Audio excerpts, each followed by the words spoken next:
Yo, what up? It's your boy, MC Franco Magdalene. I'm about to do a full testimony on my faith and musical journey. So make yourselves comfy and listen up. Numi Patris, Vidi, Spiritus Sanctis. Amen.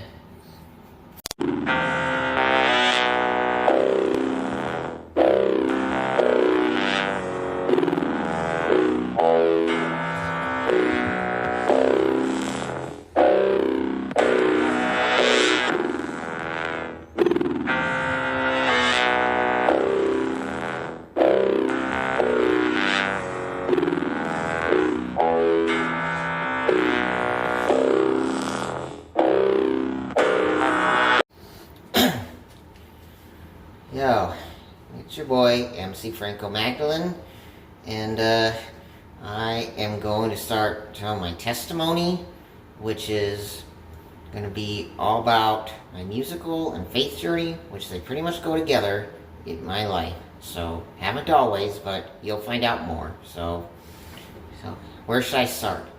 Okay, I'll start with my birth, October 1st, 1982. Everything in between. I don't really want to dwell too much on that time, but, I don't remember much, but things I do remember, I prefer not to dwell on. Anyway, but here's where, my faith journey, my loving grandmother Mary, who shares her name with the Blessed Mother, thanks to her, me and my sister both baptized, and then had our first Holy Communion, but wasn't confirmed till later. So, but I'll go into my confirmation story later on. But when it comes, it didn't really take much because I didn't really know, because it was mostly with my grandparents, and at home there wasn't really any faith practice or anything. But not to be mean, but that's just a fact, but that is what happened. So thanks to her, I at least had a seed planted, and who cares how long it took to grow. But, it did, better late than never. So that's what I'm choosing to be grateful for. But if I would have known more about my faith in Catholicism, I would have never really thought about walking away or anything like that, or staying away, if I would have known more. But I found out. Thanks to Mother Angelica, which also my grandmother introduced me to her, well, my dad too. Sometimes we'd watch Mother Angelica in the morning, because we thought she was funny. But my grandmother, talked me into watching her, by myself and really seeing her and everything. She's pretty much how I learned so much about the Catholic faith. May she rest in peace, and I am praying that she gets canonized, because in my own eyes, at least, she is a saint, because I didn't learn, when it comes to the Catholic faith, she taught me more than anyone else could, just seeing her shows. And I still regularly watch reruns on YouTube of her, of all her teaching series, which was an hour long, and living scriptures and everything that go way back all the way to the 80s. Some even to the late 70s, like when she first started doing talk shows. So, but musically, I don't really remember much music, but I can remember I was like 9 years old, believe it or not. My grandmother, again, back to her, she always had the local country station on in the car, in which I thought the way they said it, the way they did their slogan or whatever, with a funny voice, me and my sister thought it was funny, but I don't know, my sister sees this, I don't know if she'll remember, but they used to say, like, about every hour or every half hour, "Come on, country, what a ride!" I know it sounds weird, but that's just, we thought. But then, hearing the music and everything, like Billy Ray Cyrus, Achy Breaky Heart, some of these other songs, and I don't even remember, but let's just say they caught my attention. So I did listen to country for a few years until I got into, middle school or junior high, whatever you want to call it. And in the classroom, they had on the local urban station, which wasn't quite a hip-hop station yet, but it eventually became one. But, it's the local hip hop station now. It used to be on a different dial, Power 92.3. Now it's Power 98.3. But it wasn't always a hip hop station. It was mostly R&B, dance, some alternative. Very rare they would play a hip hop song. Until I say I was an 8th grader and all that.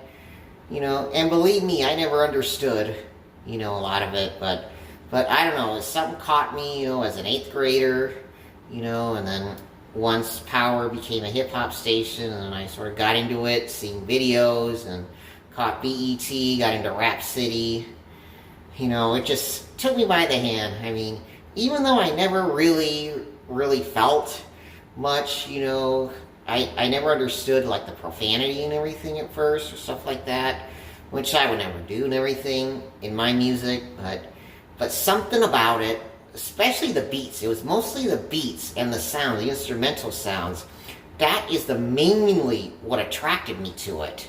And the lyrics, yeah, eventually they did, unfortunately, get into my head, and I started, acting a lot like how they were saying and everything.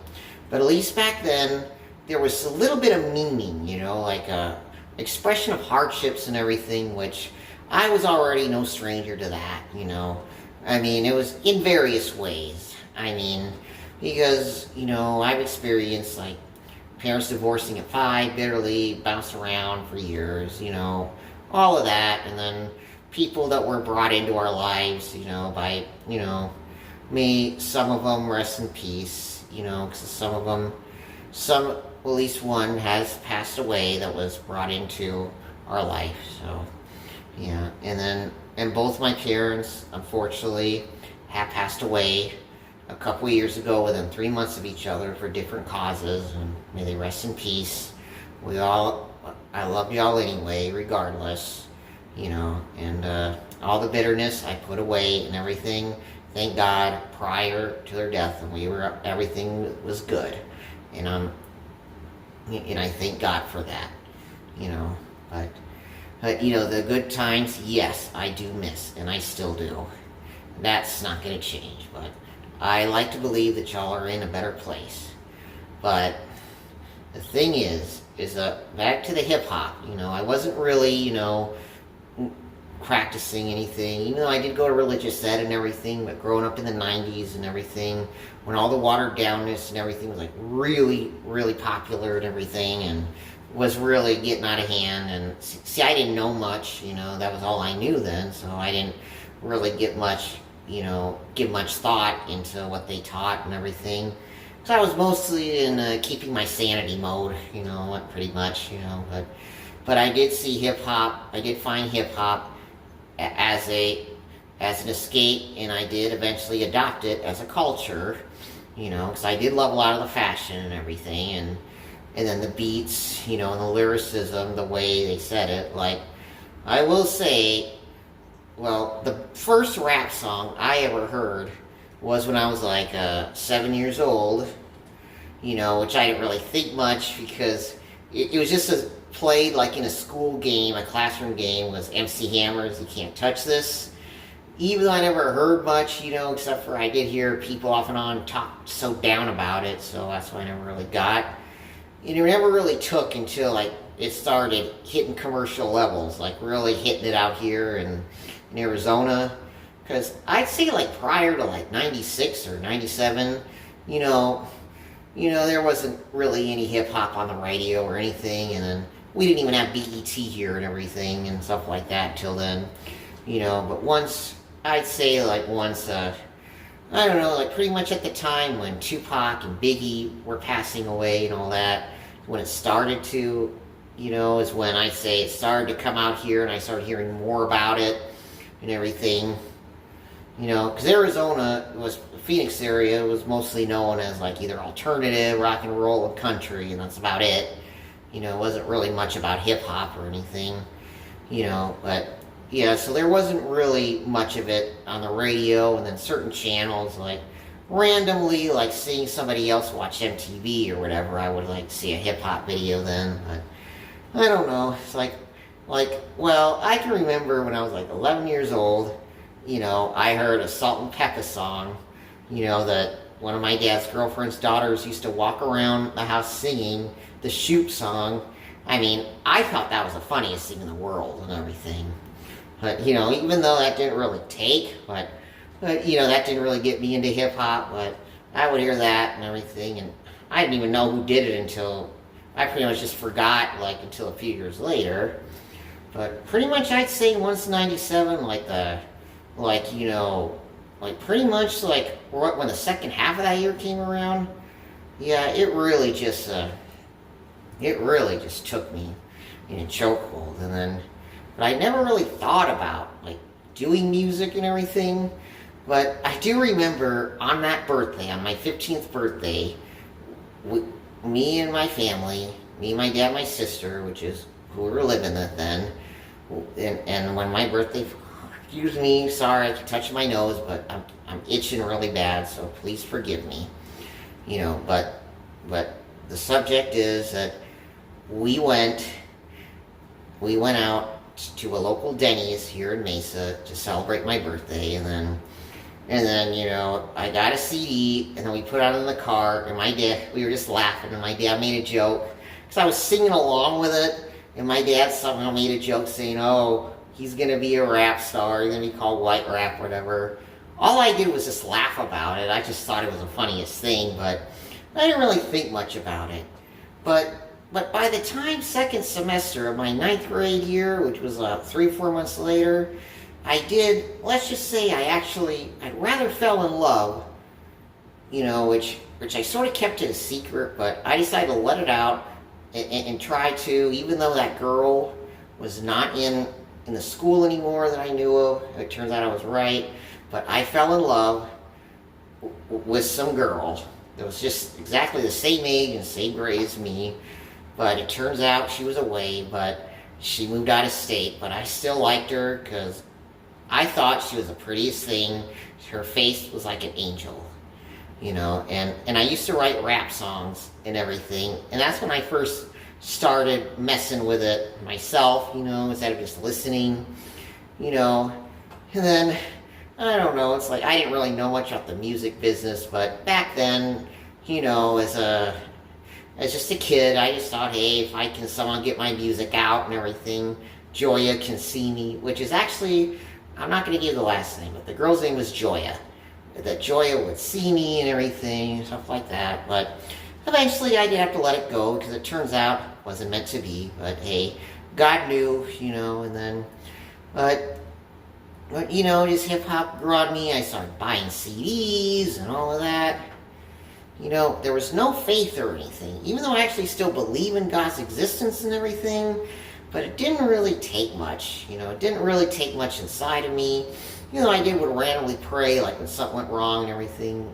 I say which is very common, now and even then, when I'm talking right around when the millennium was about to turn. But, and I did eventually get a job at a grocery store, as a courtesy clerk, excuse me again, but as a courtesy clerk, and I didn't really feel like I fit there, in a regular corporate world, dressing up in, uniform, I don't know, I don't know, I don't really want to say badmouth, but let's just say I wasn't well liked. I mean, I was never good enough, even though I tried and tried, so many cashiers, rude customers, rude customary base and everything, and then I did think a lot about, and I was already writing rhymes then, I was already writing songs and everything, but just, nobody would really give me the equipment to record and everything, and I never really got the support,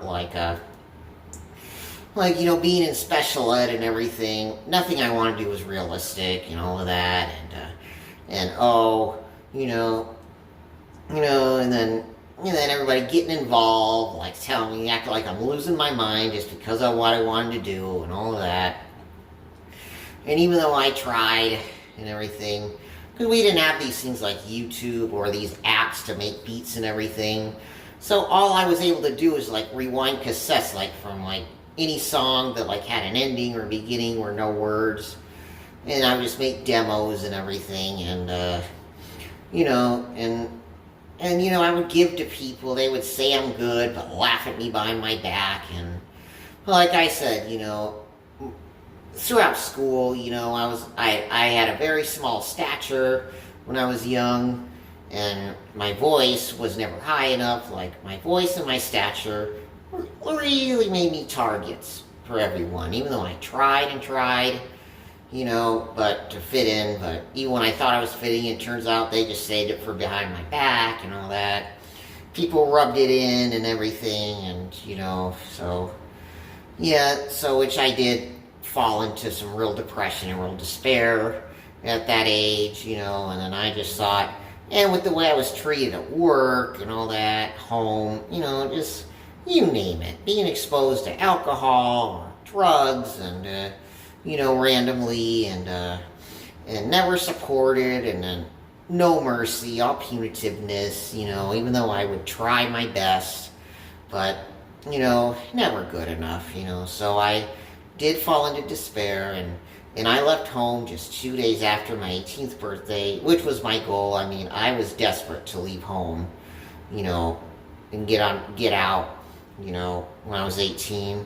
I did move in with my grandmother, which was okay and everything, but let's just say, we had different views and everything. I wasn't practicing the faith and all that, but thankfully she took me in, and she was good to me no matter what. But I wasn't the best, and I'm sorry and everything about that. And, and then it's just a certain event that happened, a certain family argument that pretty much made it clear that, I was never going to make it in rap, this or that. I should just give it up. Wasn't allowed to write and pursue. Could dress a certain way and all that. I mean, it just was humiliating. And yes, I admit that what I was writing, I shouldn't have been writing.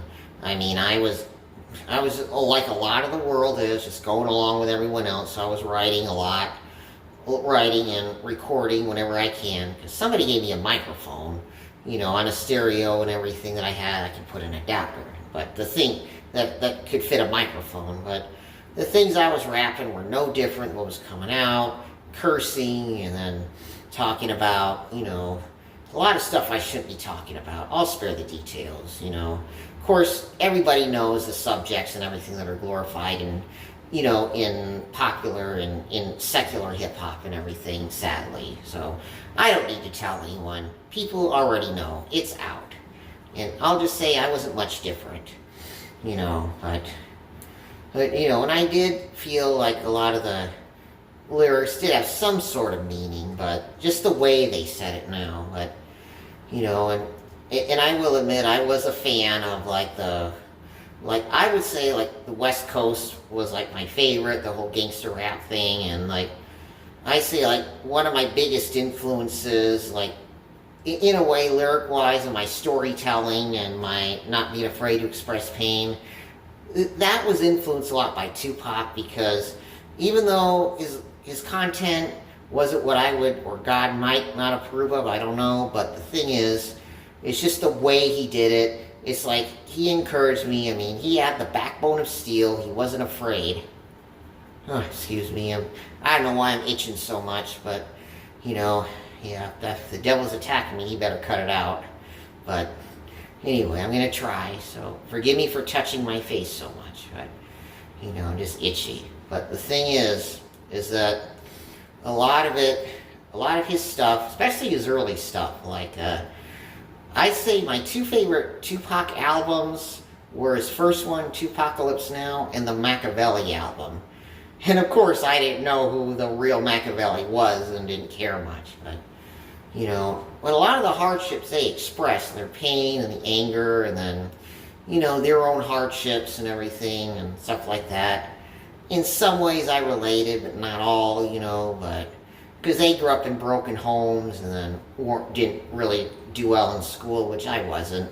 I almost decided to drop out, but let's just say I pretty much stayed in school out of fear, and with my fault is that I allowed myself to become a puppet, because I was afraid to express myself just by everything I did. was pretty much out of fear because there was a lot of intimidation and everything. But I pretty much learned how to do that, and I'm working on now not to do that because I'm only making things worse, and it's only leading me to broken relationships, and I mean, I tell you, like, being free to express myself and everything and allowing myself, backlash or not, let's just say if it weren't for me learning to stop telling people only what they want to hear and everything and stuff like that, let's just say I wouldn't have any of the friendships that I've had for like the last 2-3 years. Let's just say they would not have lasted, if I would have just lied all the time, but I do my best, and I'm working with a Catholic therapist to help me heal, help God heal me from old wounds and everything and stuff like that. And then the more I go to counseling with this agency, is that the more I realize the impact of my experiences and how it shaped how I think and then the choices I make and all of that, because the reality is, deep down, I was never happy with a lot of the things I did and I agreed to say, like most of my life, especially like the first 35, 36 years, but, and I realized, that I was only making myself more miserable, but that's just how it was. But back to the music thing, there wasn't any faith or anything like that. Even though randomly my grandmother would be able to taught me to do the rosary with her while I was living with her house, but didn't really do much. So I was like 18, 19 years old, but when the 9/11 attacks happened, I was pretty much, just discouraged with everything because something about that event really messed me up. And then within a few months, I was experiencing homelessness and all of that, even though I didn't have to, but it's just in my head. I just thought, Grandma didn't want me there and all that, or, all these crazy stuff that I was thinking, that I figured out weren't true, but then again, I was just a kid. I was all messed up, just something about that event. And then I just thought my dream that I was through trying to become a rap artist or whatever, or do anything, that it was just done.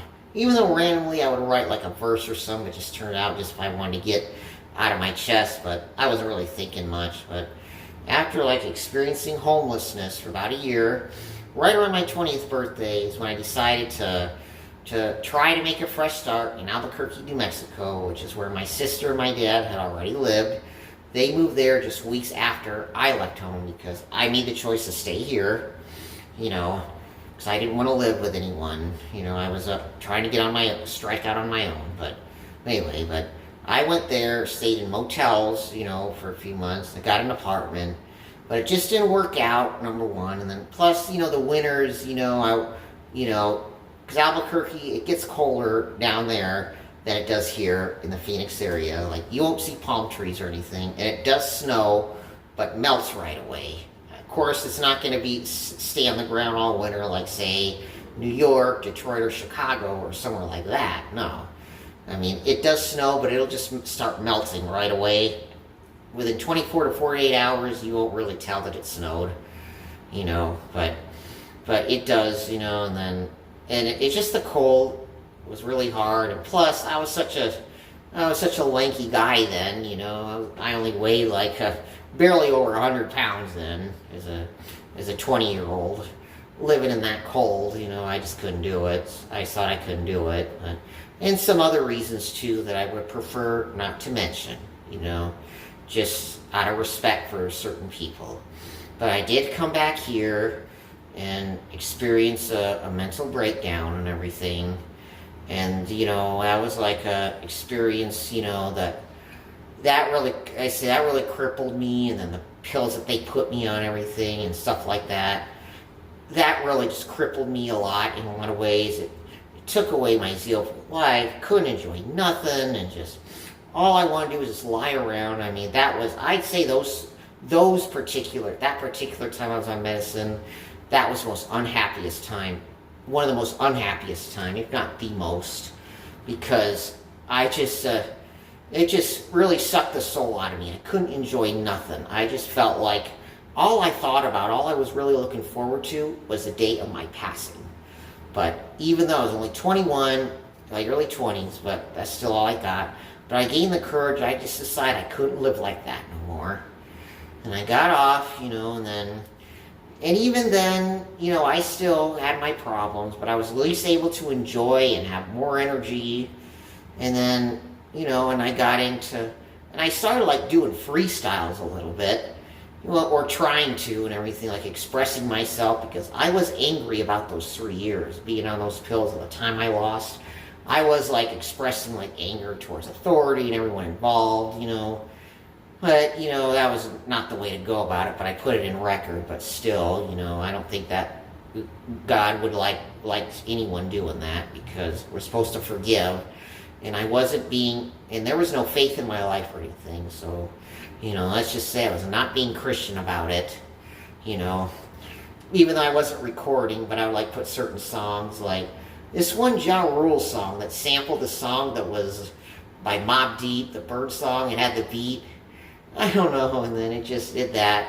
I never really wanted to actually pursue it, but it was like an off and on thing. And there was no faith, and then later on, I just, even though very once in a while I would like write a song and everything, but never really went anywhere with it, but it was hard times, But I eventually, by the time I hit 30 and everything, let's just say a certain event that I don't want to mention, something I saw, let's just say that was a wake-up call that I needed, because I didn't care much, about anything or being Christian or being holy. I mean, I just was like one of those do as you please and not care, and and then who cares what's right or wrong, stuff like that. I mean, because I pretty much saw religion as just another holdback, or I would see God as just another authority figure who's going to rub in how bad I am and everything. Because unfortunately, through most of my life, in the same breath that people were cursing me or threatening me and everything and screaming in my face, would also throw God in my face. I mean, that did play a role in what kept me away, and everything. But let's just say, I did suffer another breakdown at age 30, thanks to what I saw, thanks to something I saw. But then I was like in a psychiatric hospital for a couple of weeks. I got out. And then, even though not right away, but somehow, because my grandmother, I don't know how she did it. I don't know how she was able to do it at her age, because she was always letting me lean on her and everything. But I don't know how I did it. As hard-headed as I was, I actually decided, agreed to pray the rosary with her over the phone. And then the weird thing now is I just recently remembered is like there's a line in one of Tupac's album cuts from the Machiavelli album. The song was called Blasphemy and everything, but he just talks about like how preachers can be fake and everything, For those of you who heard that song, But the thing is that there is a line that said Jesus is a kind man. It started to have me think and everything, and I was beginning to do rosary with Grandma about every night. Eventually I would do it myself, and then she told me about Mother Angelica, and I did remember a little singer with my dad in the morning, like before we went to school and he went to work until, we all left the house. But we saw her, and I really was listening this time, and not only did she tell the truth, but she did it in such a funny way. She knew how to crack me up. I mean, she is who I would call one of the funniest nuns on the planet when she was alive. But at the same time, telling the truth, very holy. I mean, it was like listening to an angel, like a breath of fresh air and everything. But then, within a couple of years, I developed a prayer life. Within a couple of years, I was going to Mass, and even though, and I pretty much thought I was done with music, and I was even getting disgusted with the way hip hop lyrics were going, and even some of the beats weren't as good as they used to be. And I was like, because right around the time when unfortunately my grandmother passed away at age 85, at the beginning of 16, I was, I was already going to mass every Sunday and everything, going to adoration once a week, and and I was cleaning house, and I was hearing such filth on the Cox Communications, which is the cable company here in Arizona, had a music choice, and then on the rap, uncut, and then I was hearing such disgusting lyrics about degrading women and just very pornographic, perverted lyrics, and the F word, just about every sentence, and I was like thinking, you're now going to communion every week, and you're going to confession and all of that. And by the way, my first confession was was like the first time I went since I was 8 years old, But my first, sorry to get off subject, but I do want to mention my first confession was like the day before I went back to mass after years. I tell you what a load that was. But boy, there I was doing stuff that I weren't aware were wrong until later on. But that's when I started going to confession and mass regularly and adoration. But then back to that day when I thought I had a total musical conversion, but I was like thinking, you're going to confession every week, you're receiving the communion and all that, you really have no business listening to this filth.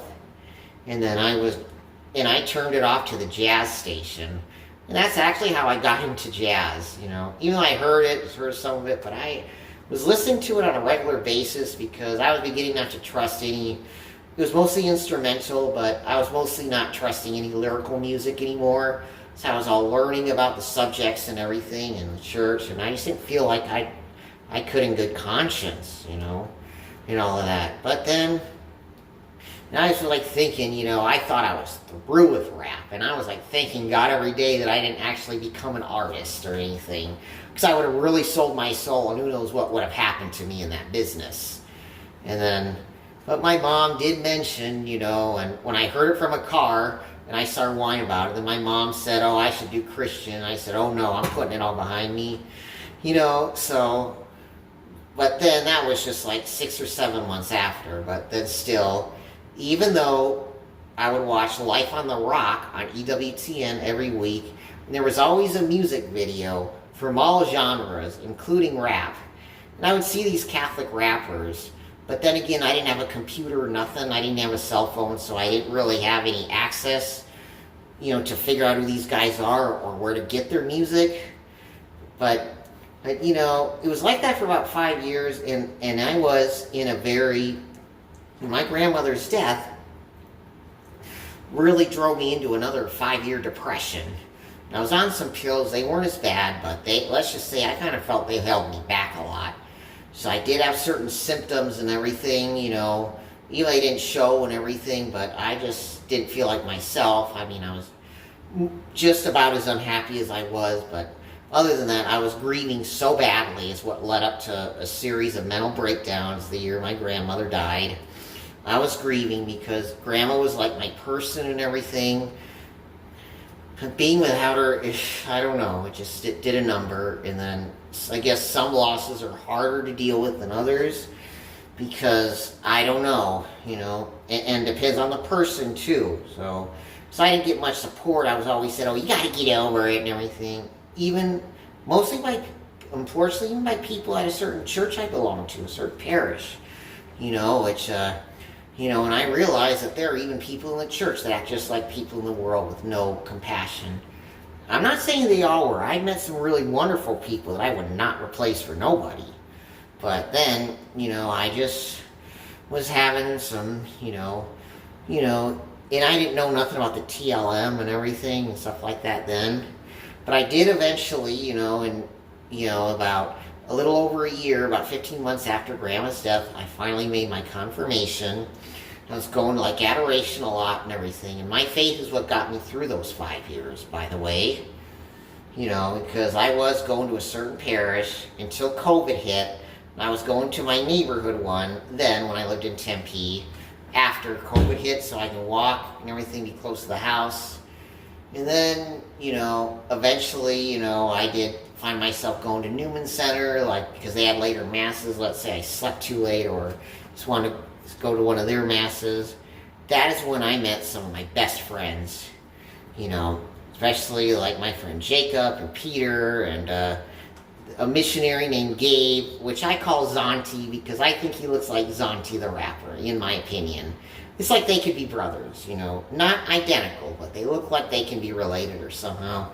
But he's a good guy. I mean, he's in the Focus Missionary. He missions to the students and then stuff like that. Because the Newman Center it's the ASU Catholic College, Arizona State University, Catholic Church, and University of Mary, the Catholic College. And my friend Justin Sands, who's going to be ordained in a few years as a diocesan priest. And Jacob, he's going to be leaving for California next month to go to the Dominican order.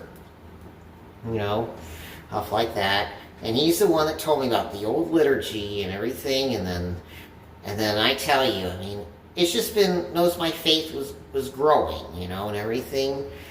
And finally go in some direction. And at the time, unfortunately, fortunately I did. Jacob did play a big role on getting me out of that 5-year depression. I mean, a big role, and right around that same time, guess what? Originally, I only wanted to get a cell phone because I was helping a sick uncle of mine, my Uncle Joe Crispin, may he rest in peace, but he was around then. He had a stroke, and then I got a cell phone just to be reachable, but the plan came with the internet.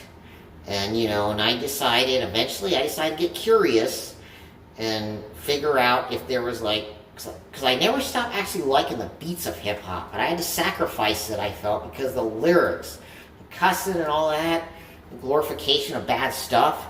But the thing is that I decided to get curious and see if there was an instrumentals alone.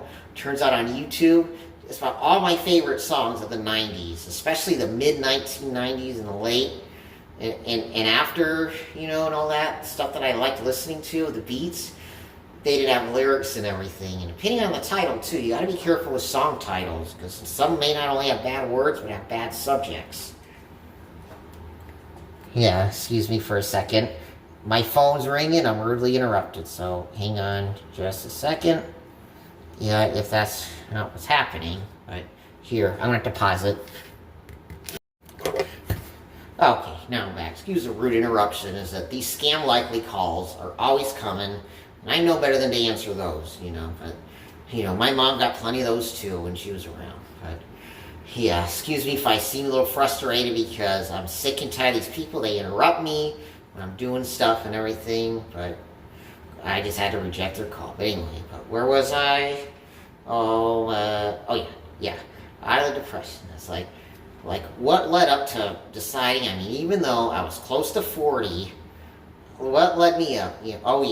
Back to the music. Yeah, I found out, and I decided to Google about those instrumentals and started making playlists, but making up my own raps, my own hooks, and everything, making them holy instead of gangster or pimp or whatever. But get this, I decided, because I thought about what I would see once in a while on the end of Life on the Rock, and I decided to Google Catholic hip hop, and sure enough, all these things that I knew, I found out about, say people that I interact with on Facebook and everything now, they really inspired me. Let's say Foundation, the members like John Levi, Nico Santana, Val Morello, and even Acolyte and Father Stan Fortuna, my favorite, Rappin' Friar, and all that, and stuff like that. I mean, it's just really caught me. And then I decided to certain songs, I would make my own version of the hook and everything just randomly. But then, I don't know, but after a while, I was doing that for a couple years, and I was listening to these instrumentals and these Catholic rap songs, instrumentals of songs that I really liked, and I decided to see if maybe I can make my own instrumentals. This was like after my parents' passing, this was like 6 months later. I found these DJ apps and beat making apps, and then till eventually I was like messing with those things for about a year, but eventually, like I ended up like finding these things. I decided that I was gonna write on my notepad, type in my notepad, a full-length song instead of just a hook, all of my own, no sample, and come up with a beat from a certain app, which ended up being my first demo song, which is now part of my debut album, the deluxe version, Catholic Reformation, the Never Lose Faith. And I decided to like make a video, make a simple video, and I'm like thinking, just to see, where, if I would want to do it or not, just see how I felt. And then I did send it to certain people liked it and all that, and I just like thinking, okay, maybe I can go somewhere. And that is when I decided to make an album's worth of song. And I went on SoundCloud and everything, and I did put like songs together, but it turns out I had to have a subscription to actually have an album and everything. So I was like, okay, I'll just put it as a playlist and make it as an album, and call it an album and stuff like that. So it had all 13 tracks and all that. That was before I found out about DistroKid, where I can actually pay for it once a year at a decent price, and I can upload all my tracks, and I can go on all the platforms. That was like, I was like, oh my gosh, this is like a dream come true.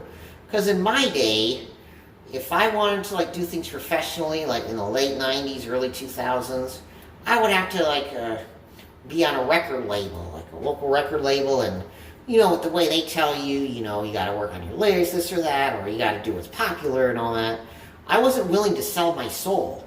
I do not want to use profanity, and I do not want to degrade women and talk about sex especially, or even talk about harming others and everything, but mostly talk about my own struggles and my faith, and then my faith journey, and everything.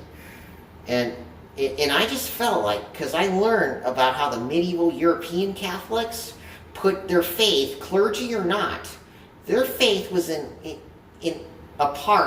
was always like the head of every aspect of their life. Their faith was not compartmentalized, because I wanted to involve Jesus and my faith and everything, and what the churches teach. I wanted to involve that in every last aspect, including my music and my artwork. You see my stitchery online and everything, because I did not want to like rap about stuff and everything that I know the church is against, that I know are wrong, and about the battle. I mean, yeah, I talk about going after the devil and everything, but we're all in that fight. I mean, he once had a grip on my soul at one time, and he wants me back. Of course, he's not going to let me go without a fight, so I got to fight back, And so I like use like influences of my own favorite rappers, only to do it in a different way. Like Tupac and Eminem is another one that influenced my storytelling raps. But my aggressive raps, like a lot of the raps that I say, like that I did, on Battle Rages On and All Out Catholic Warrior and all that, and some of my later work, like Takes 3 Catholic 3 The Reparation and 2 Catholic for the Age, for example. A lot of that, the aggressive rap side, I'd say 50 Cent and Exhibit and even Eminem also, he's made aggressive raps, but mostly 50 Cent and Exhibit were mostly battle rappers, like mostly rapped aggressively, and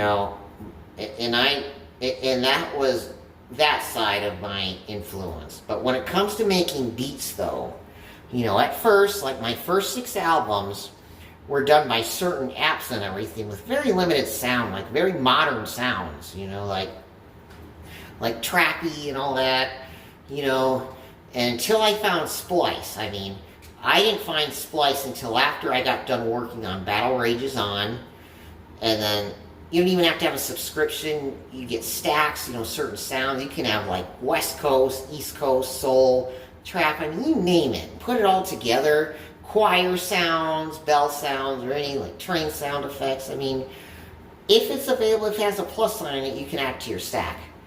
And then I tell you, like, once I started working on Sacrosanct Yesu, that was the only app I got on. And then those other apps, they even required a subscription.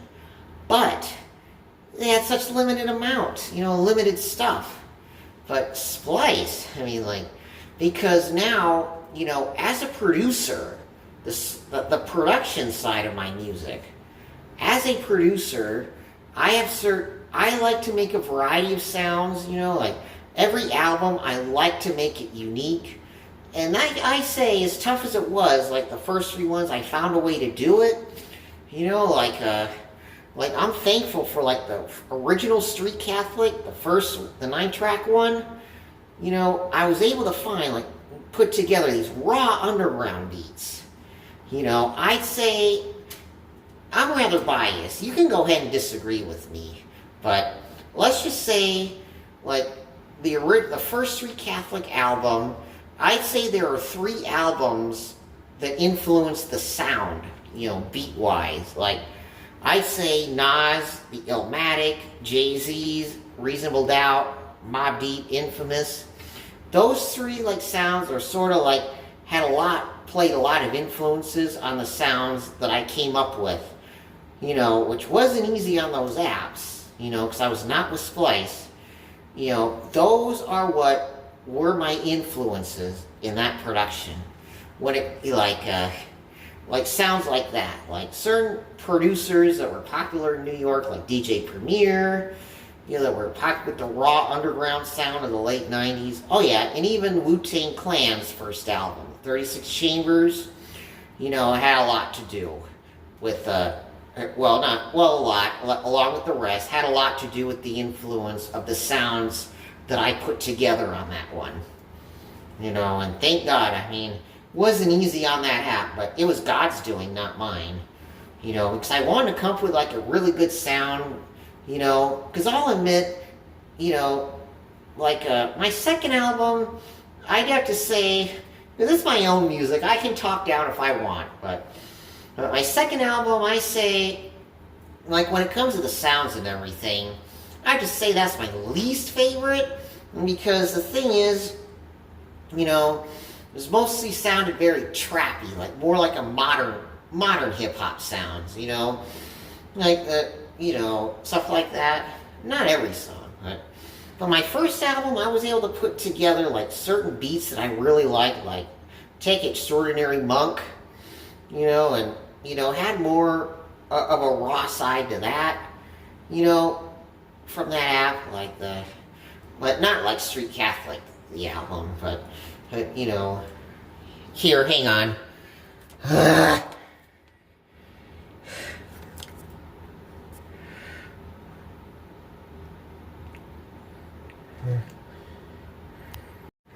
Yeah, sorry again, another scam likely, oh, sorry, I'm sorry, I just can't stand it, they keep interrupting me.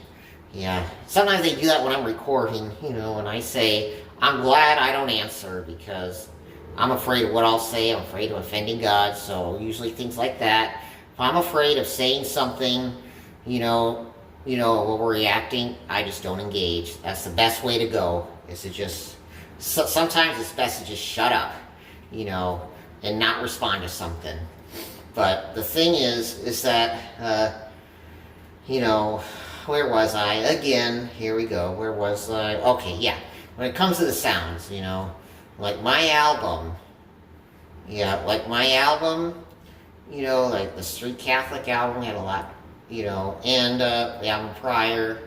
But then In the World, but Not of the World, it was more, I pretty much went back to I pretty much combined my first 2 albums together with that, and then not Battle, but All Out Catholic Warrior, my first double album.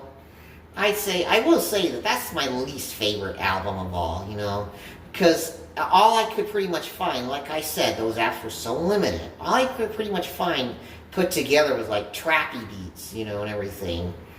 I don't know, it just wasn't, but I did it, I pretty much like thought about my content and everything, and it's just, I don't know, you sound too commercialized, but, yeah, but I was saying earlier that there was like like the first album had some good beats and everything too, but until and the Battle Rages On, have more of a West Coast jazzy style, and everything.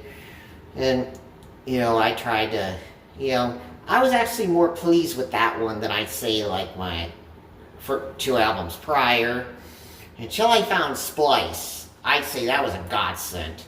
Because I was looking for something, because I felt I was running out of sounds and everything. Because all those other apps, hardly any choice, and I even had to pay for them.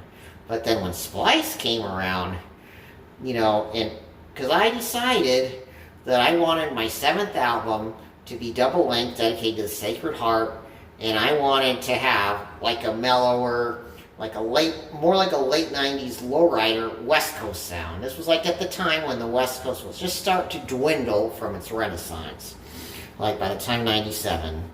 And I'd say a lot of the sound, the beats, the drumming was like percussion was trappy, but the bass and everything did remind me a lot of what I would hear in the late 90s. Like certain albums,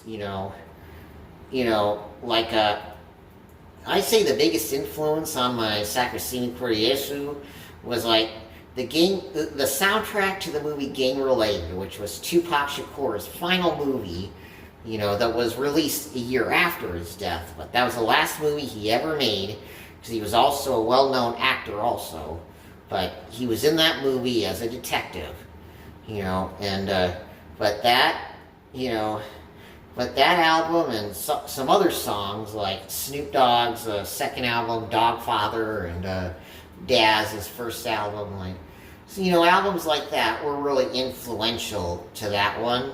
But I only wanted to make it dedicated, and I really liked it. But I didn't really know how to use it right then, So I did come up with the drumming and everything. Yeah, I wish it would have been harder, but finally, I was just learning about all the selections, and I'm actually pleased with how Sacrosanct for Yesu turned out.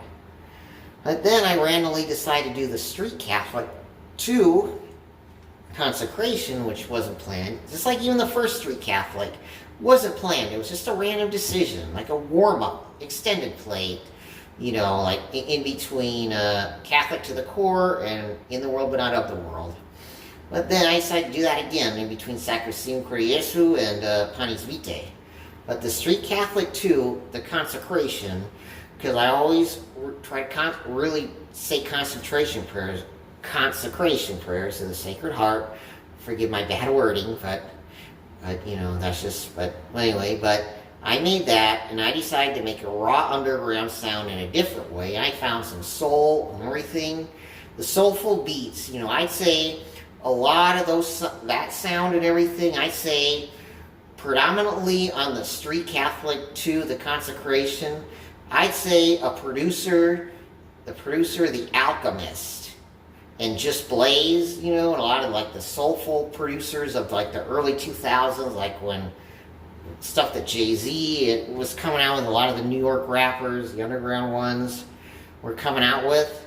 That sound, even like in the late 90s, like the chipmunk soul sounds and everything, I was actually finding those on Splice and everything and putting them together, and I tell you, that's another one that I was really pleased with, but then Panis Vitae came out. I learned more about all the other West Coast sounds and everything. I made the beats harder on that one. Harder drums, and then more like stuff that I would hear like in the middle of the 90s, like old Ice Cube songs and all that.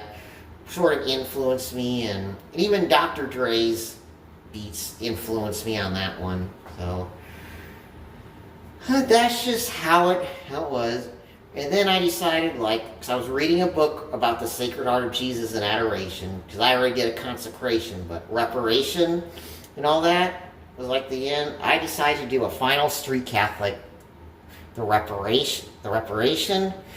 And that's when I decided, to finally start putting more choir and everything to make my sound sort of more authentically Catholic, Because I really love the Gregorian and the choiry sounds and everything, as well as at the same time add in like all the chipmunk soul sounds and the raw underground.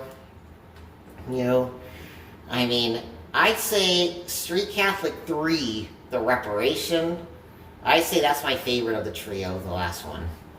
But then,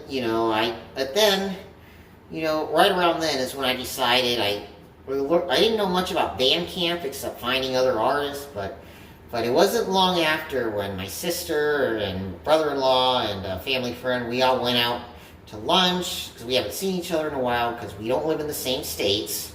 But she's the one who mentioned something about Bandcamp, and I didn't think about much, because I was with DistroKid, I was okay. But then I found out on Bandcamp, if you sign up for like the only $10 on your artist account, you actually put the videos there and all of that, and you can actually distribute your own stuff, And since I'm rather simple, let's just say I'm a little Franciscan-minded, I don't need to be on all these platforms and all that. It's like, and knowing that they can actually do it themselves and everything, because I'm more for independence. So that's why I decided to release the Street Catholic 3, the reparation, on Bandcamp and forever. But little did I know I would stumble on an option that says a record label account.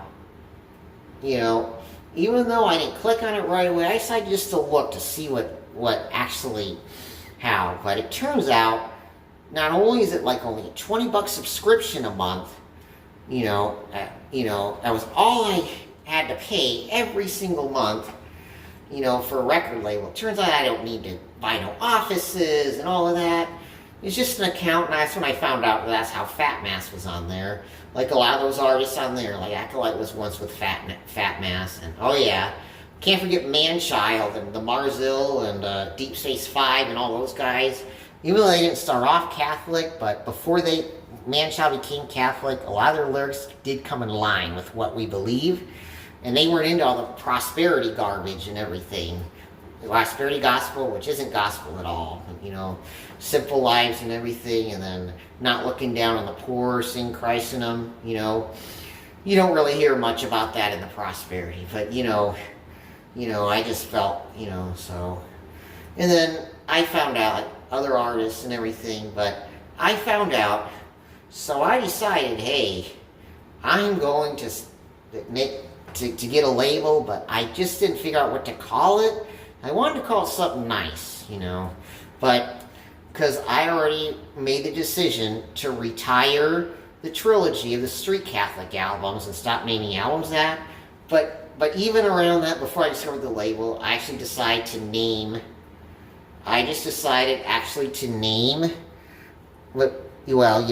on to my MC Franco Magdalene and call myself MC Franco Magdalene the Street Catholic, And that was sort of a milestone in my music making career, if you want to call it that. But the Street Catholic 3, the reparation, was my 10th album. And then so that was that was a good time to take my music in another direction, to start a label. And I decided, hey, why don't I call it Street Catholic Records? And I decided to look through my photos, because I'm always taking random photos and everything, because I never know if I want to use them for album covers and everything. But I found a photo on a street corner of University Drive in Horn here in Mesa, right by a an independent mom and pop convenience store, like a food mart, around there. It's a simple area. It's not high class and everything. It's mostly real simple, it's a working class Hispanic neighborhood. It's not that terribly far from where I live now.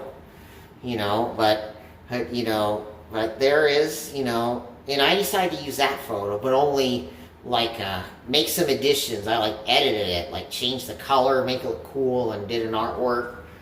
And then, of course, I got that label going, and I decided that's where my music is going, and if I want to sign anyone, like work with anyone in the future, of course there's going to be rules, because I will say this now, nobody's going to be doing gangster rap on my label. Nobody's going to be cursing and everything, and they got to be a practicing Catholic and everything, because it's a Catholic hip-hop label, because that's what I distribute. That's just how it is, but I can't, but I'm not going to allow money offerings and everything at the expense of my soul, because Jesus did say this, what good is it to gain the whole world and everything at the expense of your eternal soul? But I say, if you really think about it, none. There isn't any good.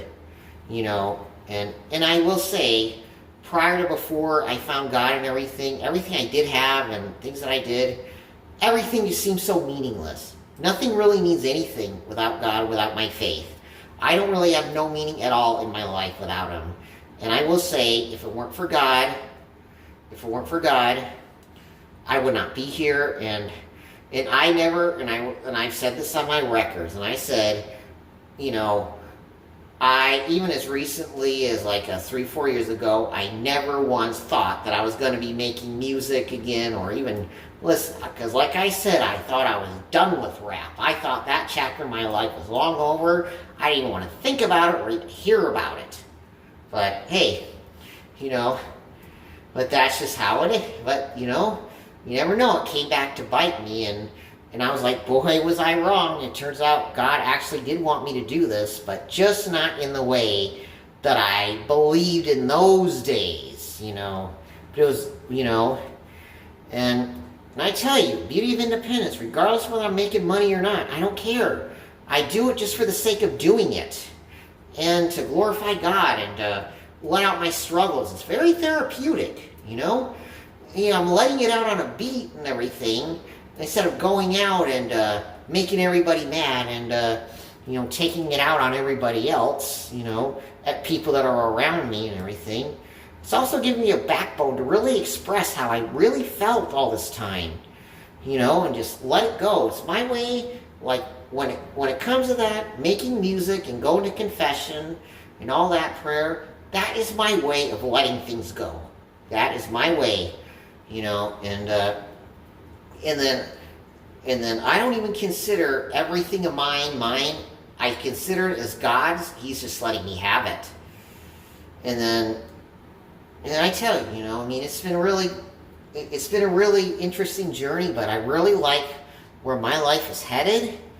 And then, and also having a lot of bad experiences in my life that taught me more to be empathetic, and all these people that I see around me, people that are homeless, people that people that I've supported over the years that were like victims of crimes or whatever, like the worst crimes, people that I've known, and stuff like that, and people at church or whatever, or people that I met, that's just how it is, But my journey has been a good one. But my faith journey, is still going, and so is my musical journey, and like I say, I want to have unique sounds. Every album I would like to have some uniqueness to, and it's but there's always some hidden influence from the past or whatever, other rappers, no samples, but just influence of sounds and everything, but only make it in an original and in my own way. Like tomorrow, I got plans on starting.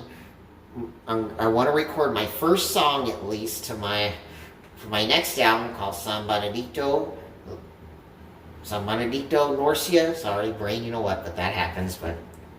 But which is it's gonna be like a jazzy, raw underground sound. It's gonna have organ sounds, and then like old raw underground beats. Like, let's say that album had some influence on a lot of these jazz artists that I know that were organ jazz or whatever, and some other ones. But there have been organ jazz sounds in Jay-Z's old music and everything. I'd say Jay-Z's Black Album and some of them, on the East, like the drums and everything. I say it's like has similar sounds to that. Yeah, but fortunately I can't remember the names of any organ jazz, but but then I like to discover, like, make new sounds. I don't want to just go with one sound on every album, and I don't want my album to sound exactly the same. Even lyric-wise, I want to do little things differently, like tell from my last two albums, Too Catholic for the Age was mostly talks about my experience as a traditional Catholic and my views, and then all the things I got to fight with inwardly and stuff like that, and and had more aggressive side. But Virgo de Guadalupe was mostly a dedication album to the Mother of God, because the Virgo de Guadalupe, Virgin of Guadalupe, whatever you want to call it in any language, she was one of my main devotions, and as you can see, she's on my shirt today.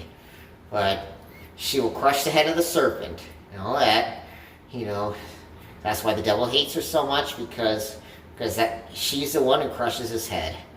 But she's been a good mom to me and everything, because I'll admit I'm a mama's boy. I've always been, and I'm no Mr. T, but I will say I think there's something wrong with you if you're not a mama's boy. So yeah, but both my mom and grandma are gone. But look, I mean, Mama Mary, best mother you can have.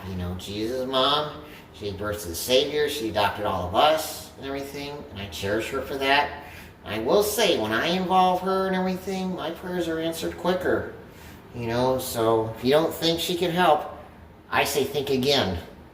But that's how it is, and I would say that's my cue to leave, because I got to get these videos together and release into the air.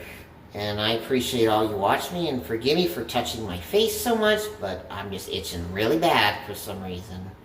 I must have shaved wrong, or it could be the heat or something, because for those of you who are not aware, we have some really hot days here in the Valley of the Sun, here in Arizona. The Arizona desert, I mean, if you ain't used to it, I'm gonna say, you better prepare yourself, and it only come out here during the winter months, because, this heat's no joke. So I just want to say God bless all of y'all, all my supporters, all my fans and everything. And remember, all my music is on Bandcamp. My first 10 albums are on my artist account with a few singles, and I have my full discography prior to Street Catholic Records, all on sale. Like, if you become a follower of mine, you get every single one of my album, all for $29. That's all I want for 10 albums, and 11 albums, because I got 2 versions of Street Catholic 3: The Reparation, the original and the deluxe, and 3 singles that were from the albums. So 11 albums and 3 singles, all for $29, if that's what you want. But you got to become a follower, because it's $75 if you're not a follower. And it's free to become a follower, to get your own Bandcamp account. Fan-wise, you don't have to pay for nothing on that if you're a fan. And if you're an artist, you don't have to pay for anything unless you want Pro, because Pro is when you get to put your videos. But the record label, you automatically get Pro, so it's $20 a month. But if you want to see my videos and all of that, and stuff like that, $29. But remember, it's on my artist account, MC Franco Magdalene, the Street Catholic.